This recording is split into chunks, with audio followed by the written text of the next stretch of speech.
In today's video, I will walk you through how to assign bills or expenses to customers in Xero. Start by looking at the top of your Xero screen and click on Accounting. A drop-down menu will appear with several options.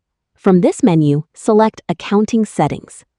Once you're in Accounting Settings, find and select Conversion Balances.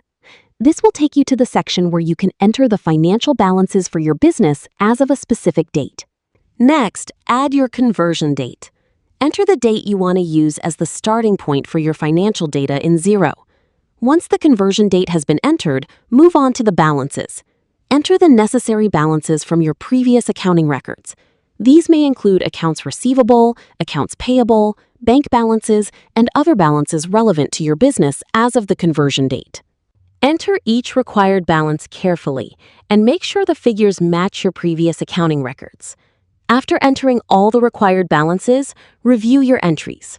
Check the conversion date and the balances you've entered to make sure everything is correct. Once you've reviewed the information and confirm that the entries are accurate, click Save. Xero will then save the conversion balances and use them as the starting point for your accounting data. Thanks for watching this tutorial. I hope you found this guide clear and easy to follow.